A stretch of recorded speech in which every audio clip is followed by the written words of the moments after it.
আচ্ছা, 20 টাকা, এই 20 টাকায় কি আর হয় বলুন তো? এক পিঠের বাঁশবাড়া হতে পারে, ছোট্ট কোল্ড ড্রিঙ্কস হতে পারে, কিংবা 2-3 কাপ চা হতে পারে। কিন্তু যদি বলি এই 20 টাকায় জীবন বাঁচানো যায়, বিশ্বাস করা কঠিন। কিন্তু সেই কঠিন কাজটাই হাসি মুখে বছরের পর বছর ধরে করে চলেছেন এক ব্যক্তি, যিনি গরিব মধ্যবিত্তের কাছে একেবারে সাক্ষাৎ দেবতা। আজ সংবাদ সন্ধানে আমি সব্যসাচী আপনাদের নিয়ে যাব বর্ধমানে, সঙ্গে অন্য ধরনের ভিন্ন স্বাদের খবর তো থাকবে।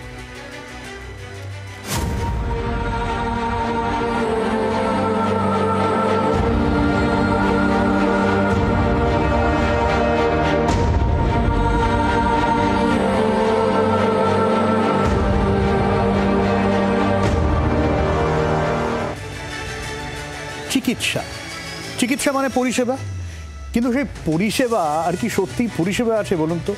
সরকারি হাসপাতালে কিছুটা থাকলেও বেসরকারি ক্ষেত্রে চিকিৎসা মানে একেবারে বাণিজ্যিক পণ্য, যা আর 4-5টা জিনিসের মতোই কিনতে হয়।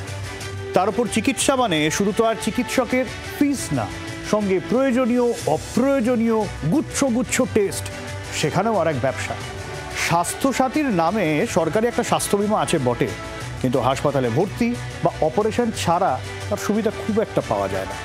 সেক্ষেত্রে অধিকাংশ হাসপাতাল স্বাস্থ্যসাথীর নাম শুনলেই কেমন যেন একটা মুখ ফিরিয়ে নেয়। বেড নেই, রোগীর চাপ, 6 মাস পর খোঁজ নিন ইত্যাদি নানান বাহানা, নানান অজুহাত। কিন্তু তার মধ্যেও কিছু চিকিৎসক আছেন যারা সেবা বা পরিষেবার ব্রত নিয়েই আজও মানুষের পাশে দাঁড়ান। আজও নারী দেখার আগেই অপাঠ্য দুর্বোধ্য ভাষায় সব প্রেসক্রিপশনে একগুচ্ছ টেস্টের ফরমান লিখে দিয়ে দায় সারেন না, বরং সবচেয়ে কম দামি কিন্তু কার্যকরী ওষুধ লিখে দেন। তিনি বর্ধমানের 20 টাকার ডাক্তার, চিকিৎসক গিশপতি চক্রবর্তী।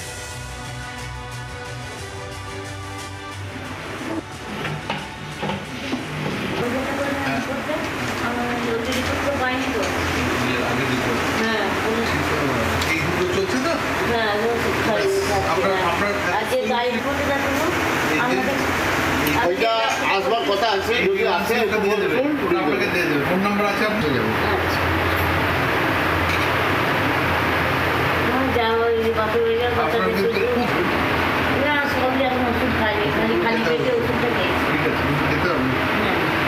কিনতে হবে না, এখান থেকে পেয়ে যাবেন,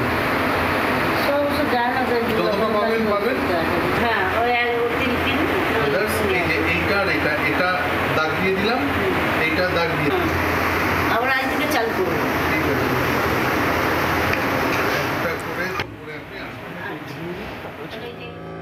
গিশপতি চক্রবর্তী নামের উচ্চারণ যতটা কঠিন, ব্যবহারে ততটাই তিনি একেবারে সহজ সরল। বর্ধমান শহরে চিকিৎসকের কিন্তু খুব একটা কমতি নেই, পরিষেবাও যথেষ্ট ভালো। কিন্তু সেখানে চিকিৎসার খরচ নিম্ন মধ্যবিত্ত বা গরিবদের কাছে কার্যত ধরাছোঁয়ার বাইরে। তাই তাদের আশা ভরসা গিশপতি ডাক্তার। বর্ধমানের মিঠাপুকুর সোনার কালীবাড়ির পাশে গিশপতিবাবুর ডাক্তারখানা রয়েছে। সপ্তাহে 2 দিন বসেন রসিকপুরে, আর সপ্তাহে 1 দিন রোগী দেখেন টিকরহাটের সাধারণ গ্রন্থাগারে বসেই। বাবুরবাগে শিবশঙ্কর সেবা সমিতিতেও প্রতি শনিবার রোগী দেখেন গিশপতি ডাক্তার।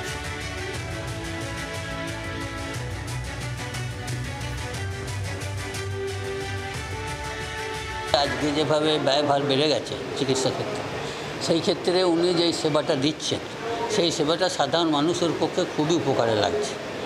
আজকে যেখানে প্রাইভেট ডাক্তারদেরকে দেখাতে গেলেই 300, 400, 500 করে ফিস লাগছে, সেটা থেকে একটা প্রচণ্ড মানুষ রেহাই পাচ্ছে।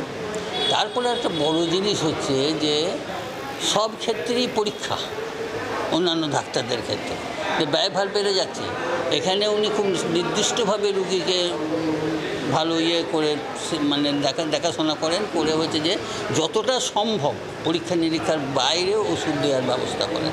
এইখানেও একটা খরচ কমছে। বাইরে দেখাতে গেলাম একবার 700, 500, আবার ওই নাক কান গলারই ব্যাপার নিয়ে ওনার কাছে এসে আমি রিলিফ পেলাম ওই অল্প পয়সা। সেখানে 700 টাকা ফি দিয়ে দেখিয়ে কোনো রেজাল্ট পেল না। 3 জন নাম করা ডাক্তারের কাছে গিয়েছিল। স্বাভাবিকভাবেই সমাজে এইসব ডাক্তার থাকলে খুবই উপকার। আগে ফিস নিতেন 10 টাকা, এখন নেন 20 টাকা। প্রতিটি চেম্বারে রোজ উপচে পড়ে রোগীর ভিড়। বিরক্তিতে নয়, বরং হাসি মুখে সবার চিকিৎসা করেন। অপ্রয়োজনীয় টেস্ট একদম নয়, যতটা না হলেই নয় সেরকম দু একটা টেস্ট লেখেন। তাও কোথায় কম খরচে অথচ উন্নত মানের টেস্ট হবে সেই ঠিকানাও লিখে দেন তিনি।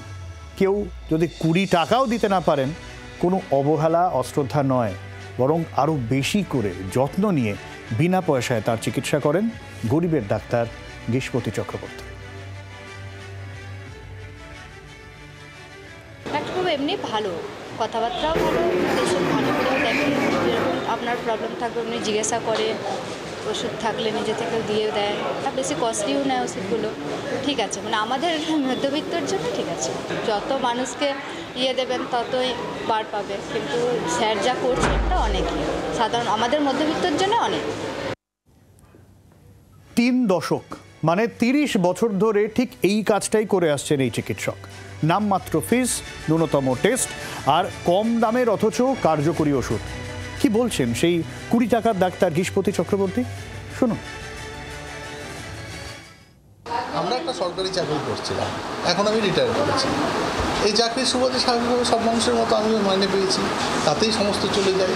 পাশাপাশি একটু ন্যূনতম সহযোগিতা সাহায্য বলা উচিত নয়, সহযোগিতা আমরা যদি করতে পারি আমাদের সহনাগরিক যারা আছেন, সেটা আমার পক্ষে মানে এটা নিজের মনের তৃপ্তি। আমি এটা বলবো না যে বিরাট একটা কোনো সামাজিক হচ্ছে, কারণ এত মানুষ, সেখানে কিছু মানুষ আমার কাছে আসছে, এইটুকুই আমার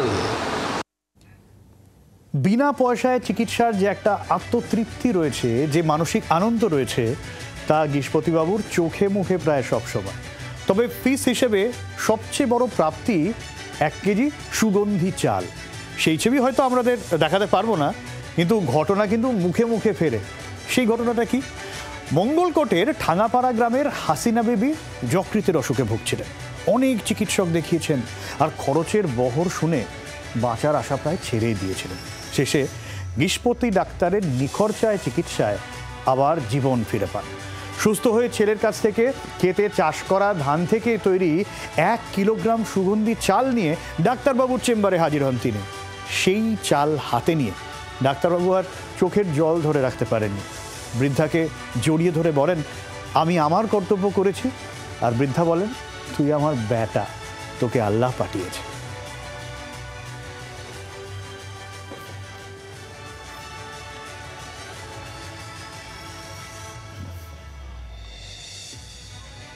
পৈতৃক বাড়ি দক্ষিণেশ্বরে, যাদবপুরে কেমিক্যাল ইঞ্জিনিয়ারিংয়ে ভর্তি হয়েও পরে বর্ধমান মেডিকেল কলেজে চলে আসেন ডাক্তারি পড়তে। আর সেই যে বর্ধমানের বাঁধনে আটকা পড়েন, তারপর আর কলকাতায় ফেরা হয়নি। বর্ধমান বিশ্ববিদ্যালয়ের হেলথ সেন্টারে প্রধান চিকিৎসক হিসেবে চাকরি নিয়েছিলেন। তারপর থেকে 4 দশক ধরে বর্ধমানই তার ঠিকানা। এখন অবসর জীবন। সময়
বাংলার আওয়াজ, বাঙালির আবেগ, জি 24 ঘন্টা।